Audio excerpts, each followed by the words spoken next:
Okay, hey, I'm Austin, and today I want to talk about Gimme a Hug by Drake. I love this song. It's tied for my favorite track off of Some Sexy Songs for You, and since it's come out, I listen to it every day that I listen to music. I don't have much more for the intro, I'm just gonna get into it. The song starts with this rising instrumental.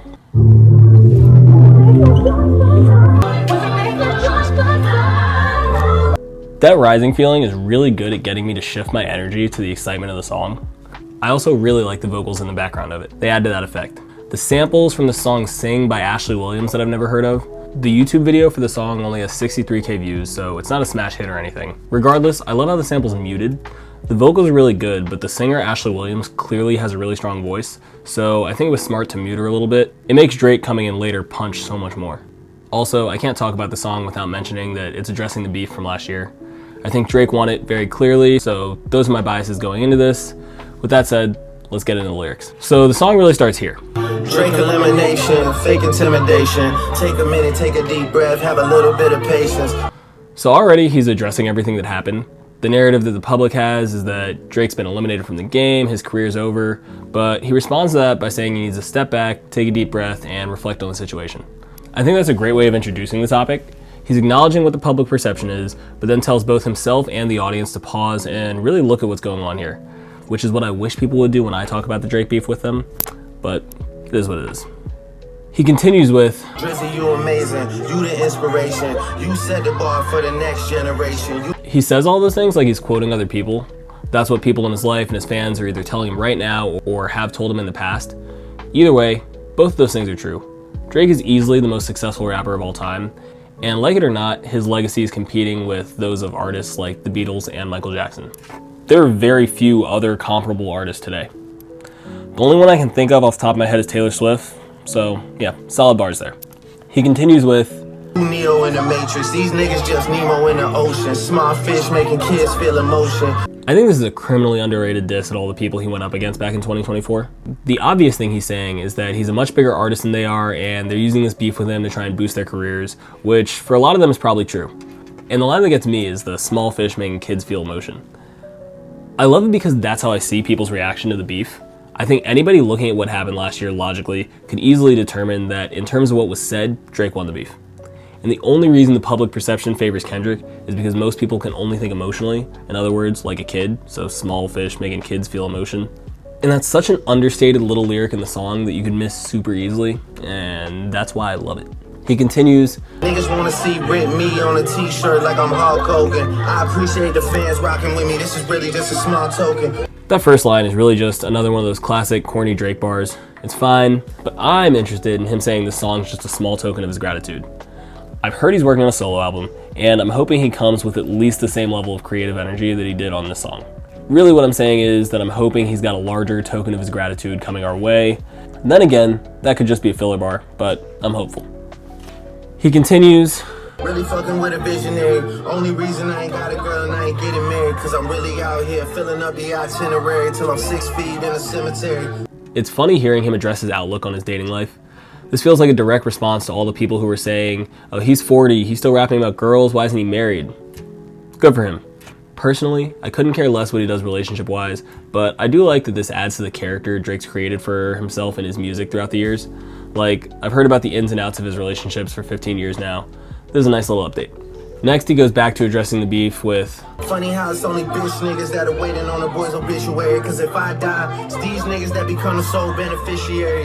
And now that I'm thinking about it, all the people that were part of this beef are clearly jealous of Drake. Rocky over Rihanna, Kendrick over everything, Ross over everything, Metro over everything. I don't know what Future's real beef was. I heard it was over being jealous about Drake and 21's album, but I don't know enough about that to really say.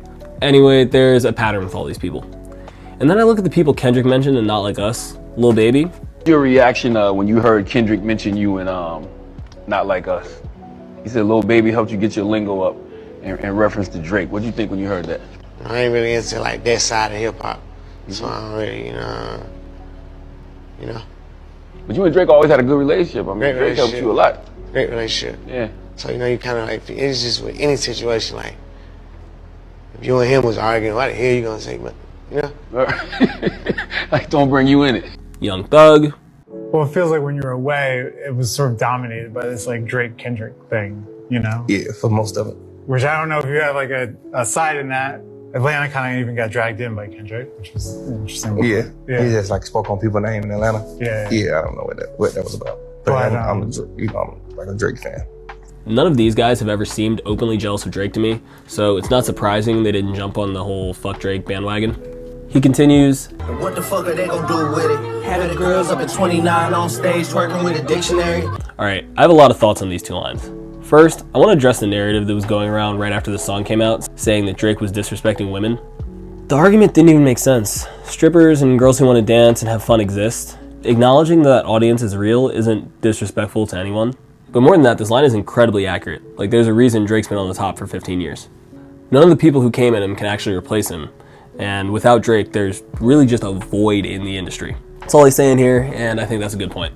Anyway, he continues with, Guilt trips, not church trips when it's cold out here in February. Cause right now, shorty.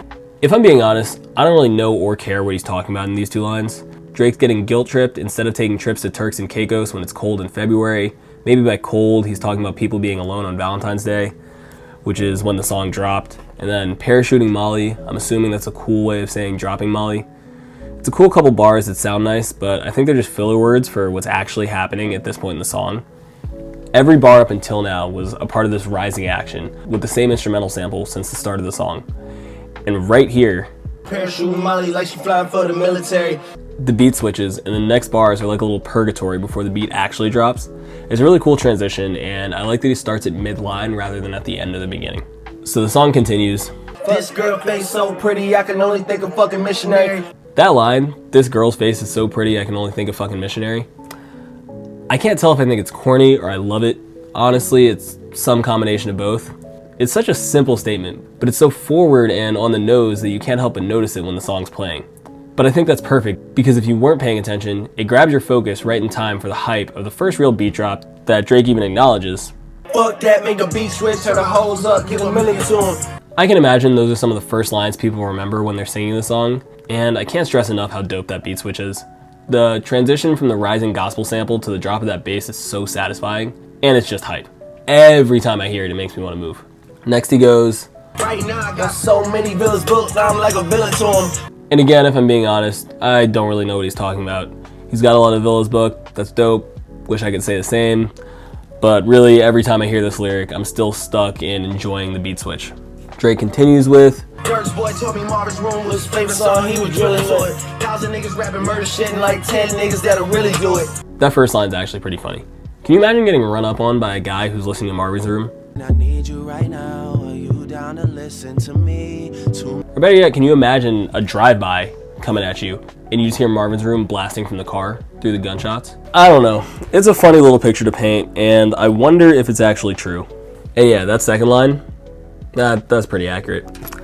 I wonder if Drake's the former or the latter, though. I'm assuming the former could be the latter, but like, Drake also has a lot of songs where he's rapping murder shit. Alright, and the next two lines are gold. Savage, you the only nigga checking on me when we really in some shit, brother. Melissa Ford, you a legend from the zit, hate to see you with a dick sucker. First, I love the shout out to 21 Savage. When the song came out, I saw a little bit of backlash, people going, oh, why would you involve 21 Savage in this? First, Kendrick brought Savage into this, they're Not Like Us. But more importantly, I just think that's a cool thing to do. To publicly shout out your boy for having your back when the chips are down. I don't know, I think that's a solid character statement for 21. The second line is hilarious though. I love Drake's beef with Joe Budden. It's provided me with a lot of laughs over the years, and this is just one more to add to the pile. For anyone who doesn't know, Melissa Ford is a Toronto-based model who just happens to be the co-host of the current iteration of the Joe Budden podcast. Make a request now. We oftentimes do comparisons, so we're saying that it's the supreme We're not playing no Drake, nigga. We're not playing that last. Just because he tried to come make nice with you on some divide and conquer shit, like he always do, big up the girl to get at the nigga I'm beefing with. Don't fall for the fucking trap.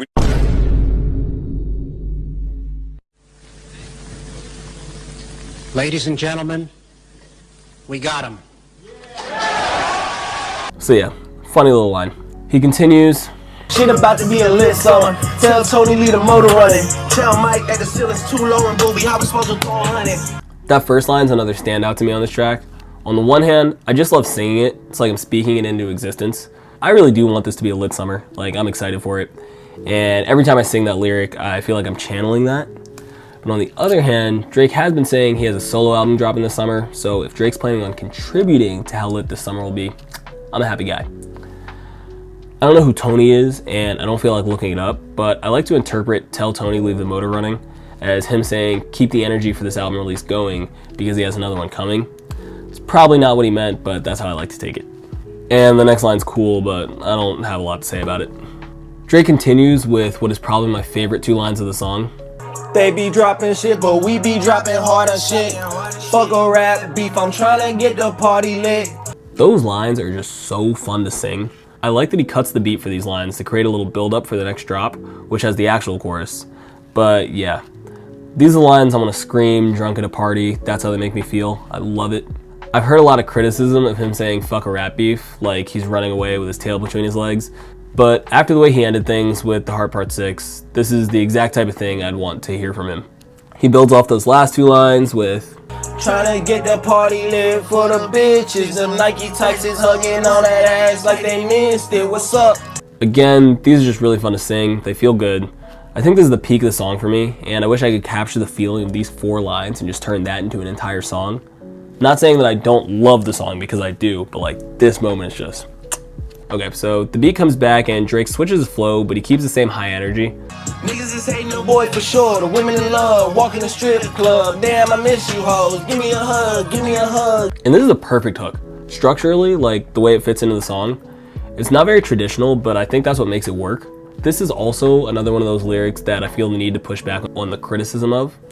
I've heard so many people describe Drake as going I've heard so many people describe this as Drake going, where my hug at? And I just disagree. The reason we make fun of where my hug at guys is because those are guys who are begging for a hug cringely from women who don't want to hug them. A lot of the time it's right after that woman hugs somebody else unprompted. That characterization just doesn't apply to Drake in this situation.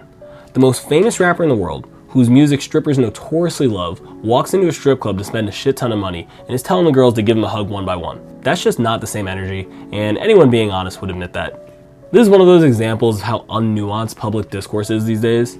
People pretend like there's no situation where a guy can ask a girl for a hug that isn't, oh, where my hug at? And that's just not the case. I think one of the coolest features of the song is how the flow of the hook exists unchanged through a beat switch. After Drake says, give me a hug 1,000 times, he continues with, I know that you work at the club, know that these people might judge, but fuck it, you finally the hustle. Like structurally, the song is super unique. We go from this heavy rap beat in the first part of the hook to the beautiful R&B I Miss You sample all through one singular hook. Like, Drake's performance doesn't change until well after the beat has. First, I want to talk about how great of a sample this is. I didn't know the song before, sue me, but I've listened to it since, and I Miss You by Aaron Hall was a phenomenal pull to add to the song. I'd love to see some behind the scenes footage of the creation of the song because I don't know what compelled them to take the song in this direction. I never would have thought to do that, and that's a part of what makes me like it so much. The lyrics of I Miss You fit the vibe of the Give Me a Hug portion of the song well, and really helps seamlessly transition the subject matter from the first part of the song addressing the beef to the second part of the song. I also like that lyrically, this portion of the song is just dedicated to the strippers. I know that you work at the club, know that these people might judge, but fuck it, you finally the hustle. Those lines just reinforce everything that I was saying a second ago about how it's not a where my hug at situation. He continues, baby, yeah, give me a hug, I miss you, homies. Give me a hug, give me a hug, give me a hug. I could ramble all day about how much I love this transition. It feels like a completely new song than where we started. And I think it's so cool that this song can do that. The song continues. What can I say? I miss you, girls. I'm sucking my way. Princess Gigi Poo, Pink Luxury. Y'all gotta come to the stage. I really like his delivery of Princess Gigi Poo, Diamond Luxury. Drake has a lot of songs where he lists off multiple girls' names in order, but this is one of my favorite versions of that. He really just hits a pocket with how he delivers it here. I'm a fan. Next he goes, come to the stage and show me some love. You know I'm coming, I'm giving it up. The niggas in here ain't spending enough. You know, I really believe he loves these strippers. I'm thinking back to songs like Houston, Atlanta, Vegas, and Club Paradise, and they seem a little more real to me, right? Like, I really do think he loves his strippers. And then this is another one of my favorite deliveries in the song. Bang, I miss you. The way he sings Bay right there is just one of my favorite deliveries. I sing along every single time. I don't sound nearly as good, but I can't help myself. And you know, sometimes I forget how much I really like Drake's singing voice. Like his little mini cover of I Miss You right here is really good. And I think that if he actually dropped a cover of the entire song as a single, that it'd be huge. The song ends by fading out a few more lines of Aaron Hall singing I Miss You, and that's it. I gotta say, this is a 10 out of 10 for me. I can't believe Nokia was the one that blew up off this album.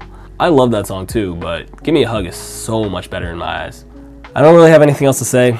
There's no larger conclusion. This is just a great song. I love it. If you don't love it, you're a hater. No, I'm just kidding. Some people don't like things. That's fine. But yeah, that's it. If you have another song you want me to talk about, leave it in the comments. I might do it if I like it. Otherwise, thanks for watching. I miss you.